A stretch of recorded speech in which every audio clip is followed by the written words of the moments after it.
PKPS ಸಾಯಂಗಾವ ಅಧ್ಯಕ್ಷರಾಗಿ ಪ್ರಶಾಂತ್ ಬಾಬುರಾವ್, ಹಳಸಮುದ್ರಿ ಉಪಾಧ್ಯಕ್ಷರಾಗಿ ಕಾಶಿನಾಥ್ ರಾಠೋಡ್ ಆಯ್ಕೆ ಮಾಡಲಾಗಿದೆ.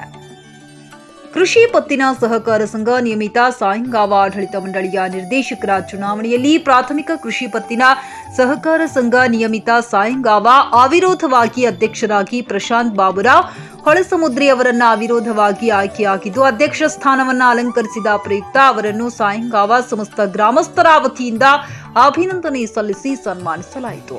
ಕೃಷಿ ಪತ್ತಿನ ಸಹಕಾರ ಸಂಘದ ನಿಯಮಿತ ಸಾಯಂಗಾವ ನಿರ್ದೇಶಕರು ರಾಜೇಂದ್ರ ಜಾಧವ್, ಅಂಕುಸರಾವ್ ಜಗತಾಪ, ತಾನಾಜಿ ಮಿಳಕುಂದಿ, ವಿಜಯ್ ಕುಮಾರ್ ಪಾಟೀಲ, ದೇವತಾಬಾಯಿ ಮೋರಿ, ಲಲಿತಾ ಪವಾರ್, ಅಣ್ಣಾರಾವ್ ಬಿರಾದಾರ್, ದಿಲೀಪ್ ಪವಾರ್, ಭಾಸ್ಕರ್ ಪವಾರ್, ನದೀಂ ಪಟೇಲ್, ಚುನಾವಣಾಧಿಕಾರಿ ಮತಿವಂತ್ ರಾಜ್ ಪಾಟೀಲ್. ಈ ಸಂದರ್ಭದಲ್ಲಿ ಸಾಯಂಗಾವ ಗ್ರಾಮ ಪಂಚಾಯತ್ ಅಧ್ಯಕ್ಷ ಸತೀಶ್ ಲಿಂಬಾಳ್ಕರ್, ಪ್ರವೀಣ್ ಸ್ವಾಮಿ, ತಾಲೂಕು ಪಂಚಾಯತ್ ಮಾಜಿ ಉಪಾಧ್ಯಕ್ಷರು ಮಾರುತಿ ಮಗರ, ತಾಲೂಕು ಪಂಚಾಯತ್ ಮಾಜಿ ಸದಸ್ಯರಾದ ವಿಠ್ಠಲರಾವ್ ಪಾಟೀಲ್, ಮದನ್ ಸಾವರಿ, ಬಾಳಾಸಾಹೇಬ್ ಹಳಸಮುದ್ರಿ, ಬಾಳಾಸಾಹೇಬ್ ಬಿರಾದಾರ್, ಕೃಷಿ ಪತ್ತಿನ ಸಹಕಾರ ಸಂಘ ನಿಯಮಿತ ಸಾಯಂಗಾವ ಸಿಬ್ಬಂದಿಗಳಾದ ಮುಖ್ಯ ಕಾರ್ಯನಿರ್ವಾಹಕ ರಾಜವಿಲಾಸ ತಾಮಗಾಳಿ, ಶೋಭಾವತಿ ಶೇಟ್, ಯೋಗೇಶ್ ಮಳೇಕರ್, ವಿಠಲ್ ಜಾಧವ್, ದೋಂಡಿಬಾ ಪಾಟೀಲ, ದತ್ತಾ ಪಾಟೀಲ, ಮೆಹಕರ ಪೊಲೀಸ್ ಠಾಣೆಯ ಪಿಎಸ್ಐ ಶಿವಕುಮಾರ್ ಬೆಳತಿ ಹಾಗೂ ಸಮಸ್ತ ಸಾಯಂಗಾವ ಪಾಂಡ್ರಿ ಬಸವನವಾಡಿ ಗ್ರಾಮಸ್ಥರು ಉಪಸ್ಥಿತರಿದ್ದರು.